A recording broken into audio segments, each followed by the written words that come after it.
Hey everybody, it's Ace here with Ace's Takes. Welcome to my channel where, we talk about all the things we love to collect in our home. Today we are talking about the Della Cavalleria Élan from Hermès. I'm going to do a review, what fits in my bag, what are the 3 things that I wish I would have known before I bought the bag, was it worth the investment, and where do things stand now? Grab yourself something to drink and let's get into it. So if you've seen any of my past videos, you know that I'm new to the Hermès game and I fell in love with this bag originally, didn't think it was an option, and then finally was able to get my hands on one. This is in the peppermint color. I've had her about a little over a month. I've traveled with her and I use her on the daily now, and so I've had a good opportunity, and one of my viewers mentioned, to do a review because there is not a lot of information about this bag in videos and online to really get into what it's like to carry. It's not something that you really see a lot. I have seen none in the wild. I saw one in the Hermès store in New York and that's it. So I really have not seen this bag around. I am wearing it, first of all, on the 3rd notch. Let's see, it is actually 1, 2, 3, 4, the 4th notch, which is the 2nd to longest. So when I wear it, I am doing it crossbody and I am wearing it in front of me, so it doesn't go down to my crotch. It actually goes to right at my stomach, and then when I wear it, I can wear it in my back. I think that's a good length. It just so happens that I've been kind of stuck on this length. There is a back pocket. I do not use the back pocket. I am afraid of stretching it out, and so I'm very hesitant to put anything in the back pocket. I feel like I could put my phone in the back pocket, but when the rest of the bag is full, I don't want to stretch it out, and I'm really just nervous. Right now, it's just not where I'm at with it. What I've noticed is when you open it, you do have to kind of push on either side and lift up. That makes it easier. Otherwise, when you try and, pick it up and open, I struggled when I first did the review video to get this to open. It took me a minute to realize you kind of need to push up and open when you are trying to get the bag to open. Give it a little gentle. Just like with jewelry, the permabrass is going to scratch. It's already scratched. I can see on the inside, I can see here, there is some scuff. I'll take a close-up of the picture, but it's bound to happen. It is something that is forward facing, and when you wear it, it's gonna get touched and it's gonna get stuffed. It does shine, it is shiny. I mean, I could polish it up and give it a good microfiber rub down, but that's not going to make the scuffs go away. So that's something that you wanna keep in mind. So now, when I'm opening it on the inside, talking about the back pocket, I don't use the inside pocket. I put a receipt in here and then I got nervous that I was going to stretch out this back pocket, so I don't use it. I'm really only using the main compartment of the bag. That's it.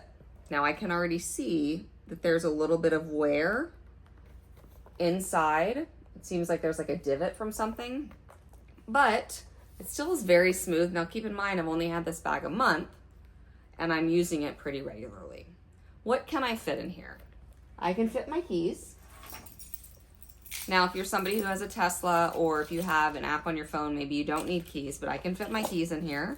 And I actually have other keys to my other car that has a knife on it, but I can fit my knife for protection.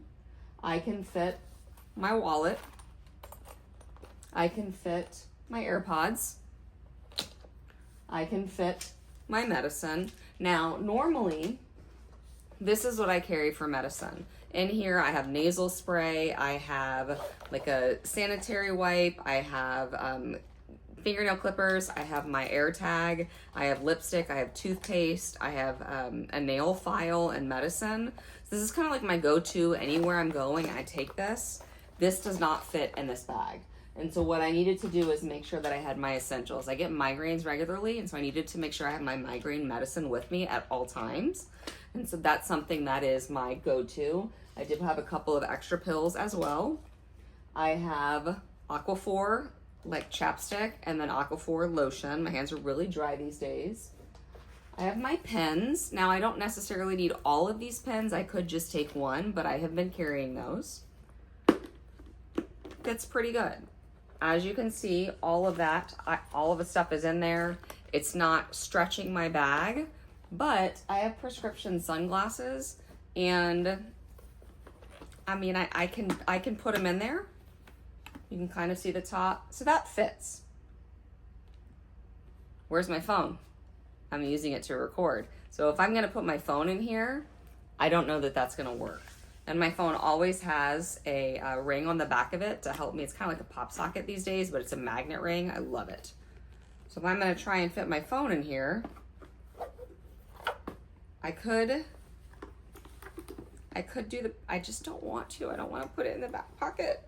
So something's got to give. I could take out my pens and I could put my phone in here. I could do some rearranging, but you know what? I just don't know, y'all. I don't know that when I'm carrying this, I feel like I'm not going to be able to fit my sunglasses in there. I might be able to, but I want to protect them because they're prescription. So when I'm carrying this, I have to really kind of pare down and think about what are the essentials that I want to take with me. You may not be somebody who needs to carry pens, that's fine, but I find myself using them every time I go somewhere. So it's a little small in terms of carrying all the things. I feel like I have to sacrifice one thing. If it's my phone that's not going to be in my bag, or maybe it's my sunglasses, it's one thing that's not going to be in there. So that's something to keep in mind. It is kind of heavy. The item, the front permabrass does make it a little bit heavier. Somebody mentioned that it was top heavy, and I thought to myself, it's not top heavy. I never see that. And when I set it down this past week, I've been watching out, and I have noticed that sometimes when I set it down, it does tilt a little bit forward. It doesn't fall over. So it does not fall on its face. It's not hitting this, but it does rock forward a little bit. So I found that interesting. What do I think? I love it. I think it's super cute. However, my hair is long and I wear my hair down. And one thing I wish I would have known is that my hair gets caught in the strap. I am constantly losing strands in the strap. So when I put it on and, I take my hair and I put it over and then I go to take it off, I'm always losing strands in my hair here. So something about this in my long hair causes issues. That's annoying. I don't know if it's the clasp. I don't know that that's going to be, it just is what it is.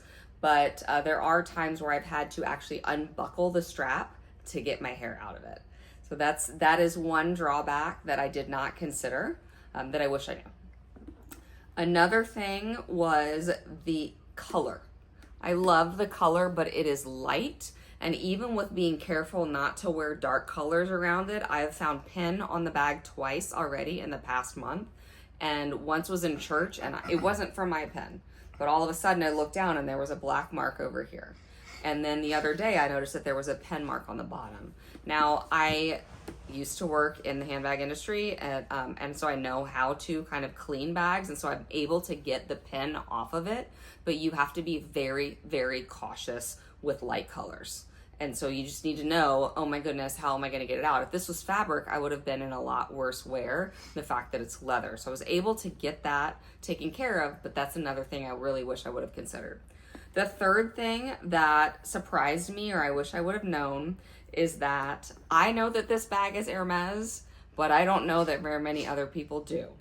And I know that sounds really dumb, but you can clock a Birkin and you can clock a Kelly and you can clock a Constance a mile away. But I get so many compliments on my Goyard bags that I have not yet had one person say to me, I like your bag, like in the know.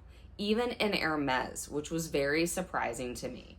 So when people notice and they recognize my Goyard bags or my Louis Vuitton bags or any other bags, people say something about it. They do not talk about this. And I don't know if that would have made me go, okay, no, I'm going to wait for something else or not. I love this bag. I love carrying it. It fits me. I love the way that it looks, but that is something to consider. If you're looking for a bag that people will recognize and compliment you on, I don't think this is it. But if you did notice, the women's runway, I think it was maybe a week or two ago, the ones that they just did a runway show, and the bags that they had were Kelly's, they had Birkins, and then they had these. So there were not a lot. I saw maybe one Picotin. I'm not sure in the runway show. That there were multiple versions of this in yellow and in red, and they were gorgeous. And so these bags were on the runway, but I just don't think it gets clocked as your standard recognizable. So it's more, if you know, you know, but apparently I'm not around a lot of people that know. So that was very surprising to me. So it's just something to consider. So hopefully I answered your questions about what fits in the bag, how it carries, and things to consider when you're purchasing it. It was the right bag for me. I'm glad that I purchased this rather than the Picotin. I do think that eventually I will do an Evelyn small crossbody just for fun, because I think they're cute. When we were in New York, we saw one. I really liked it. So I think that might be something that I would go for, but I think that this is beautiful. I love it. It's classic. That's where I stand on it. So if I didn't answer your questions, hit me up in the comments. Don't forget, like, subscribe, all the things. Thanks for watching, all. Have a great day.